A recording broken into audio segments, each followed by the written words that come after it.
तो PDP math daily class YouTube channel में आपका स्वागत है प्यारे बच्चों। जैसा कि देख रहे हैं आपकी आगामी परीक्षा में पूछे जाने वाले मैट्रिक के एग्जाम में ये सभी क्वेश्चन, इंटर के एग्जाम में ये सभी क्वेश्चन अधिकतर पूछे जा रहे हैं। तो आइए क्लास की शुरुआत करते हैं क्वेश्चन नंबर 1 से। बच्चों क्वेश्चन क्या कह रहा है कि प्रकाश की किरण गमन करती है। प्रकाश की रेखा जो गमन करती है क्या सीधी रेखा में या टेढ़ी रेखा में या किसी भी दिशा में या इनमें से कोई नहीं। तो बच्चों आप चुनें कि आपका सही आंसर क्या होगा। तो आपका सही आंसर होगा प्रकाश जो गमन करती है वो सीधी रेखा में गमन करती है। ऑप्शन नंबर ए आपका सही रहेगा। क्वेश्चन नंबर 2 बच्चों देख रहे हैं, प्रकाश का वेग न्यूनतम होता है किस में होता है। ऑप्शन है आपका निर्वात में, जल में, वायु में या कांच में। तो आपका सही आंसर होगा ऑप्शन नंबर डी, कांच में आपका सही होगा। यानी प्रकाश का वेग न्यूनतम किस में होता है, कांच में होता है। तो इस चीज़ को आप याद रखिए। क्वेश्चन नंबर 3, मोटर गाड़ी के चालक के सामने लगा रहता है क्या लगा रहता है, समतल दर्पण, उत्तल दर्पण या अवतल दर्पण या उत्तल लेंस। मेरे प्यारे बच्चों आपका सही आंसर होगा ऑप्शन नंबर बी, उत्तल दर्पण लगा रहता है, जिसको साइड मिरर के रूप में भी जाना जाता है।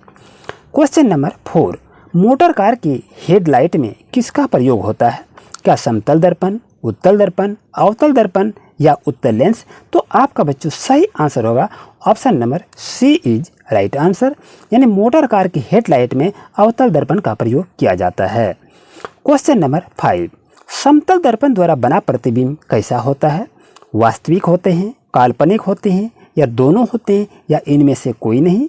तो प्यारे बच्चों आपका सही आंसर होगा ऑप्शन नंबर बी, काल्पनिक होते हैं। याद रखिएगा समतल दर्पण का जो प्रतिबिंब बना होता है वो हमेशा काल्पनिक होता है। क्वेश्चन नंबर 6, लेंस की क्षमता का एसआई मात्रक क्या है। तो प्यारे बच्चों आपका सही आंसर होगा डायोप्टर होता है, जो कि ऑप्शन नंबर ए आपका सही रहेगा। क्वेश्चन नंबर 7, प्रकाश की किरणों का पथ दर्शाने वाले चित्र को क्या कहा जाता है। तो बच्चों आपका सही आंसर होगा किरण आरेख कहा जाता है। ये सभी क्वेश्चन आपके एग्जाम के दृष्टिकोण से काफ़ी महत्वपूर्ण है। क्वेश्चन नंबर 8, 2 डायोप्टर क्षमता वाले लेंस का फोकसांतर क्या होता है। तो आपका सही आंसर होगा ऑप्शन नंबर डी, 50 सेंटीमीटर होता है। क्वेश्चन नंबर 9, किसी उत्तल लेंस का फोकसांतर 50 सेंटीमीटर है तो उसकी क्षमता क्या होगी। तो बच्चों आपका सही आंसर होगा ऑप्शन नंबर डी, +2 डायमेंशन इसका सही आंसर होगा। क्वेश्चन नंबर 10, प्रकाश के किरणों के समूह को क्या कहते हैं।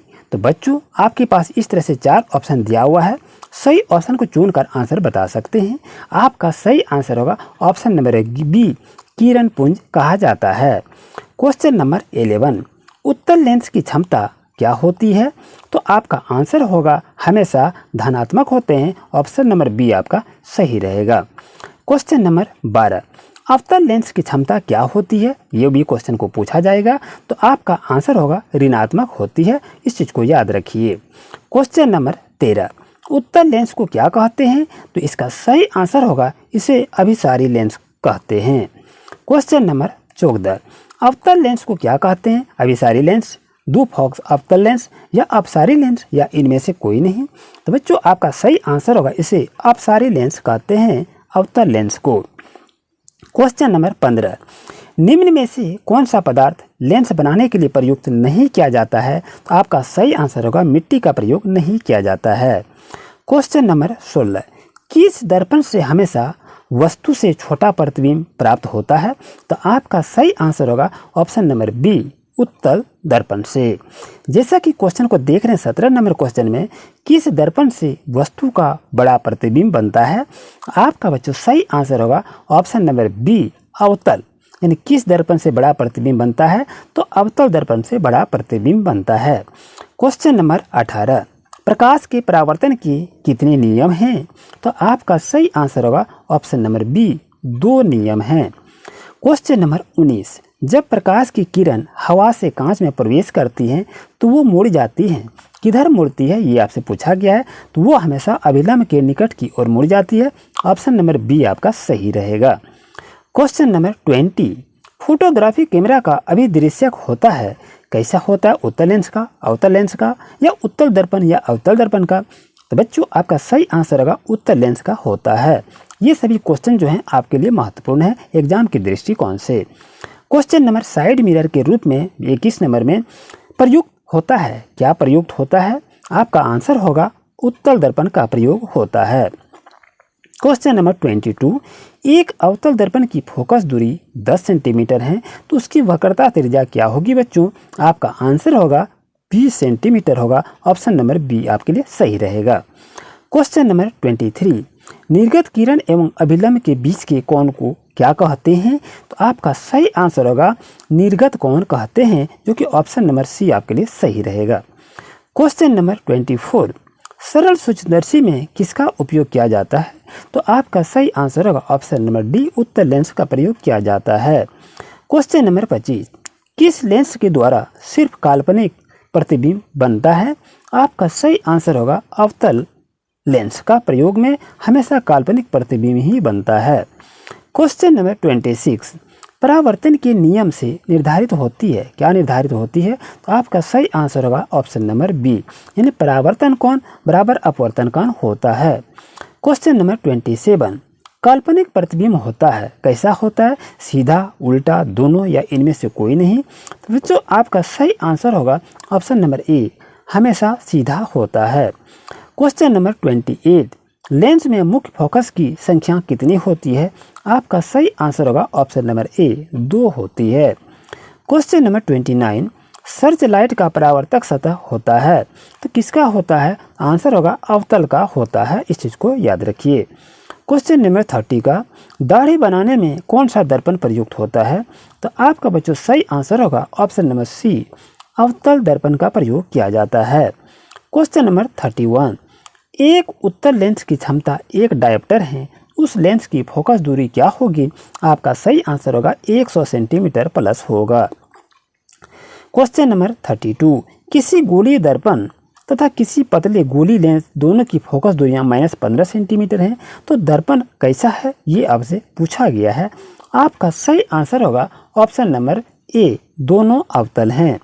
क्वेश्चन नंबर 33, प्रकाश के अपवर्तन के कितने नियम हैं? तो बच्चों याद रहे आपका सही आंसर होगा 2 नियम हैं, जो कि ऑप्शन नंबर बी आपका सही रहेगा।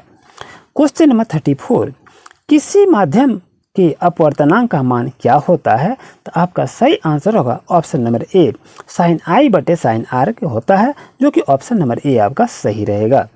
क्वेश्चन नंबर 35, एक उत्तल लेंस होता है, क्या होता है? तो आपका आंसर होगा ये किनारों की अपेक्षा बीच में मोटा होता है, ऑप्शन नंबर सी आपका सही रहेगा। क्वेश्चन नंबर 36, अवतल लेंस का आवर्धन m किसके बराबर होता है? आपका सही आंसर होगा ऑप्शन नंबर डी के बराबर होता है, यानी v बटे u के बराबर होता है। क्वेश्चन नंबर 37, गोलीय दर्पण में फोकसांतर एवं वक्रता त्रिज्या के बीच में क्या संबंध होता है? तो आपका सही आंसर होगा ऑप्शन नंबर ए, यानी r = 2f इसका संबंध रखता है। क्वेश्चन नंबर 38, सोलर कुकर में प्रयोग होता है, किसका प्रयोग किया जाता है? आपका सही आंसर होगा अवतल दर्पण का प्रयोग किया जाता है। क्वेश्चन नंबर 39, उत्तल लेंस में बना प्रतिबिंब कैसा होता है? तो बच्चों आपका सही आंसर होगा वास्तविक और उल्टा होता है। क्वेश्चन नंबर 40, उत्तल लेंस में जब बीम f और 2f के बीच रखा जाता है तो बना प्रतिबिंब कैसा होता है? आपका सही आंसर होगा बड़ा और वास्तविक होता है, ऑप्शन नंबर ए आपका सही रहेगा। क्वेश्चन नंबर 41, 2 वक्री पृष्ठों से घिरे ठोस माध्यम को हम क्या कहते हैं? आपका सही आंसर होगा गोली लेंस कहते हैं, option number C is right answer. Question number 42, वह गोली दर्पण जो बाहर की तरफ वक्रित हो उसे क्या कहते हैं? तो आप उसे कहेंगे उत्तल दर्पण कहेंगे, जो कि ऑप्शन नंबर सी आपका सही रहेगा। क्वेश्चन नंबर 43, गोली दर्पण के परावर्तक पृष्ठ के केंद्र को दर्पण कहा जाता है, क्या मध्य को, ध्रुव को या गोलार्ध को या अक्ष को? तो बच्चों आपका सही आंसर होगा ऑप्शन नंबर बी, ध्रुव को कहा जाता है। क्वेश्चन नंबर 44, किसी लेंस द्वारा उत्पन्न आवर्धन का SI मात्रक क्या होता है? आपका सही आंसर होगा ऑप्शन नंबर डी, मात्रक विहीन होता है। जैसा कि क्वेश्चन को देखा जा रहा है कि लेंस के केंद्रीय बिंदु को क्या कहते हैं, तो आपका सही आंसर होगा ऑप्शन नंबर बी, प्रकाशीय केंद्र कहा जाता है। क्वेश्चन नंबर 46 में किसी शब्दकोश में पाए गए छोटे अक्षरों को पढ़ते समय आप निम्न में से कौन सा लेंथ लगाना पसंद करेंगे? आपका सही आंसर होगा option number D, 5 centimetre focus दूरी का उत्तर लेंस का हम लोग प्रयोग करेंगे। क्वेश्चन नंबर 47 में एक उत्तर लेंस के बारे में निम्नलिखित में से कौन सा कथन सही है? तो आपका सही आंसर होगा ऑप्शन नंबर ए, इसकी क्षमता होती है वो धनात्मक होती है। ऑप्शन नंबर ए आपका सही रहेगा। क्वेश्चन नंबर 48, मानव नेत्र के रेटिना द्वारा निर्मित प्रतिबिंब कैसा होता है? आपका सही आंसर होगा वास्तविक और उल्टा होता है। ऑप्शन नंबर बी आपका सही रहेगा। क्वेश्चन नंबर 49, मानव नेत्र की फोकस दूरी में परिवर्तन किसके कारण होता है? आपका सही आंसर होगा ऑप्शन नंबर ए, सिलियरी मांसपेशी के द्वारा होता है। क्वेश्चन नंबर 50, सामान्य दृष्टि वाले युवा वयस्क के लिए स्पष्ट दृष्टि की न्यूनतम दूरी क्या होती है? तो आपका बच्चों सही आंसर होगा option number C is right answer, लगभग 25 सेंटीमीटर होता है। और इसी तरह से क्लास लेने के लिए चैनल को सब्सक्राइब करें। Thank you very much.